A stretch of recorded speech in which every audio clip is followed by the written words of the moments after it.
Sepertinya saya cowboy, tapi yang saya lakukan adalah mengembalikan kepercayaan masyarakat ke pemerintah. Itu juga atas pemerintah Bapak Presiden.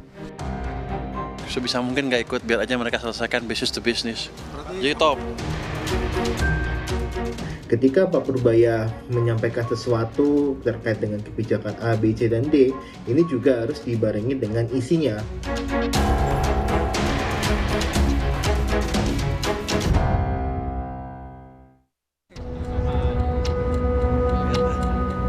Gaya koboi Menteri Keuangan Purbaya Yudi Sadewa yang ceplas-ceplos dan belak-belakan terus jadi sorotan. Purbaya bilang gaya koboinya adalah instruksi Presiden Prabowo Subianto.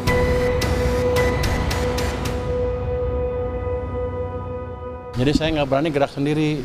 Jangan dianggap saya koboi, saya nyapa panjangan tangan dari Bapak Presiden, kira-kira begitu. Dengan versi yang lebih halus malah. Kata Purbaya, pribadinya yang ceplas-ceplos justru mengembalikan kepercayaan publik kepada pemerintah. Ini indeks kepercayaan masyarakat ke pemerintah. Kalau jatuh seperti ini keadaan buruk. Kalau sana bagus. Ini kemarin waktu bulan September, Agustus September itu turun terus, Juli, Agustus September turun terus ke titik terendah sini. Inilah terjadi banyaknya demo. Tapi kita lakukan kebijakan yang mungkin untuk bagian kalangan agak drastis, agak ceplas-ceplos, tapi ini berhasil mengembalikan sentimen masyarakat ke pemerintah. Justru ini levelnya sekarang udah level sama dengan ini, jadi sudah stabil lagi. Jadi stabilitas pemerintahan amat baik di mata masyarakat. Beberapa waktu lalu, Purbaya pun tak ragu mengancam penjarakan mafia pakaian bekas. Ia menegaskan sanksi denda dan larangan impor seumur hidup menanti para importir pakaian bekas ilegal. Menurut Purbaya, kebijakan ini demi melindungi industri tekstil dan produk dalam negeri. Nama-namanya saya udah punya sih, siapa yang biasanya tukang impor segala macam. Saya harapkan mereka mulai hentikan itu. Jadi nanti barangnya dimusnahkan, orangnya denda, dipenjara juga, dan akan di blacklist. Yang terlibat itu saya akan larang impor seumur hidup. Siapa yang nolak, saya tangkap duluan. Kalau yang pelaku thrifting yang nolak-nolak itu ya saya tangkap duluan, ya berarti kan dia pelakunya, clear. Kebijakan lainnya, Purbaya bilang akan merekrut peretas alias hacker andal untuk perkuat sistem inti administrasi perpajakan Direktorat Jenderal Pajak. Langkah ini guna menutup potensi kebocoran data pada sistem pajak nasional. Dan kita juga udah panggil hacker kita yang jago-jago, orang Indonesia ya, bukan orang asing, yang jago-jago. Anda jangan ngira loh, orang Indonesia tuh hackernya jago-jago banget. Di dunia juga ditakutin rupanya. Saya panggil yang ranking dunia itu, yang jagoan. Kita bayar sih, bantuin saya. Jadi sudah dites, sudah lumayan. Purbaya pun jadi sorotan saat menolak pembayaran utang kereta cepat Jakarta-Bandung Wush yang mencapai 120 triliun rupiah pakai APBN. Saat pemerintah Indonesia dan Tiongkok sepakat merestrukturisasi utang Wush hingga tenor 60 tahun, Purbaya memastikan tak akan terlibat dalam tim restrukturisasi. Bagus, saya nggak ikut kan? Top. Berarti nggak diajak ke Cina, Pak? Enggak lah. Kan katanya si Pak Doni dia mau ngajak pemerintah juga buat ke Cina. Paling menyaksikan. Kalau mereka udah putus kan udah bagus. Top.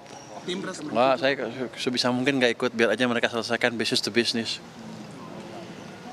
Jadi top. Purbaya juga pernah mengkritisi langkah BPI dan Antara yang menempatkan sebagian dana dari dividen BUMN ke instrumen obligasi pemerintah. Menurutnya, strategi itu kurang optimal dan tidak mencerminkan peran Danantara sebagai lembaga pengelola investasi nasional. Sudah saya sampaikan kenapa, karena kan Danantara terima dividen dari BUMN kan, hampir 90 triliun, 80 triliun, hampir 90 triliun lah. Itu cukup untuk nutup yang 2 triliun bayaran tahunan untuk kereta api cepat. Dan saya yakin uangnya juga setiap tahun akan lebih banyak di situ. Sekian puluh triliun akan lebih, dan sebagian katanya akan ditaruh di obligasi punya saya lagi, pemerintah lagi. Saya tadi sempat kritik Kalau Anda taruh obligasi segitu banyak di pemerintah, keahlian Anda apa? Ceplas-ceplos Menko Purbaya yang mengusik sejumlah orang dilirik oleh partai politik. Wakil Ketua Umum Partai Amanat Nasional Edi Suparno menilai Purbaya sekarang jadi tokoh populer karena kinerja dan gaya komunikasinya. Saat ditanya akankah PAN melirik Purbaya untuk ranah politik, Edi melihat Purbaya masih fokus dengan tugasnya mengurus keuangan negara. Saya melihat bahwa Pak Purbaya sekarang ini sedang menjadi media darling, bahkan sudah melampaui popularitasnya di atas KDM yang sebelumnya kokoh berada di tangga media darlingnya publik. Apakah kemudian Pak Purbaya itu menjadi salah satu calon besutan dari PAN untuk kita tarik ke PAN? Ya belum tentu Pak Purbaya juga mau gitu kan. Sebelumnya Purbaya dan Gubernur Jawa Barat Deddy Mulyadi juga sempat saling jawab soal dana pemerintah daerah yang mengendap di bank.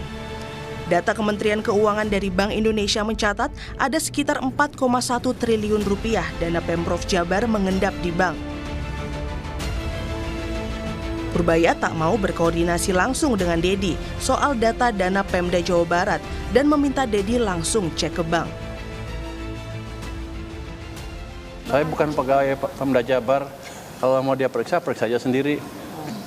Ya kan? Itu data dari sistem monitoring BI yang dilaporkan oleh perbankan setiap hari kali ya, setiap berapa minggu sekali.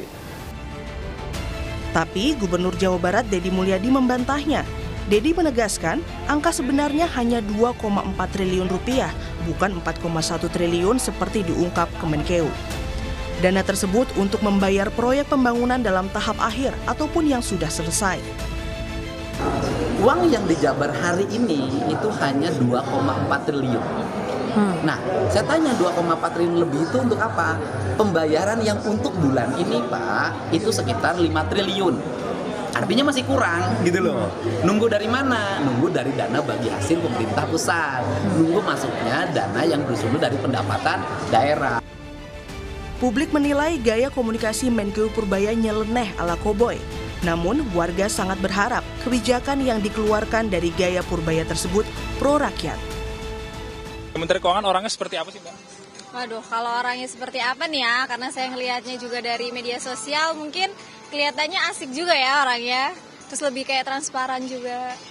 Dari yang aku tonton dan aku baca-baca itu beliau tuh kadang emang suka ngasih statement yang berbeda ya dari menteri lain, kayak agak nyeleneh gitu sebenarnya. Cuman somehow untuk beberapa statement menurut aku setuju sih, kayak ada beberapa komentar-komentar beliau terkait kebijakan yang dibuat oleh mungkin pemerintah lain atau oleh DPR gitu ya. Itu yang menurut saya itu beliau pro rakyat. Menurut aku dia cukup ya dengan label cowboy dia sih make sense ya. Dan seneng aja punya menteri yang memang dia pro rakyat. Direktur Ekonomi Digital Selios Nailul Huda mengingatkan, poin pernyataan Purbaya lebih penting untuk diperhatikan publik.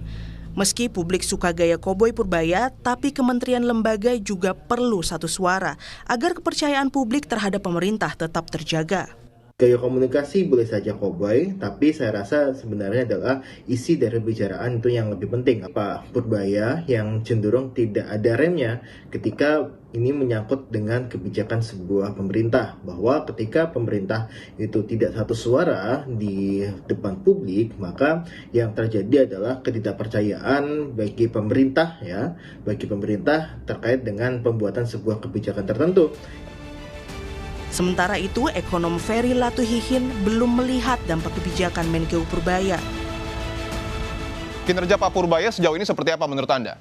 Saya belum melihat hasilnya, Mas. Ya kan walaupun beliau bilang katanya konsumsi naik, setelah 200 triliun dikucurkan ke Himbara, konsumsi naik menjadi 5,68%, masa bisa secepat itu, sedangkan kita lihat indeks kepercayaan konsumen itu turun loh di bulan September. Kan ini sama sekali kontradiktif ya, mana mungkin sih uang ditaruh di bank lantas dalam satu hari besokannya udah ngucur menjadi kredit, itu sama sekali tidak mungkin. Sejak dilantik 8 September lalu, Menkeu Purbaya telah membuat berbagai pihak terusik oleh gaya komunikasinya yang unik. Meski demikian, publik menanti hasil nyata kinerja Menteri Keuangan Purbaya yang berjanji meningkatkan pertumbuhan ekonomi negara, bukan cuma kata-kata. Tim Liputan, Kompas TV.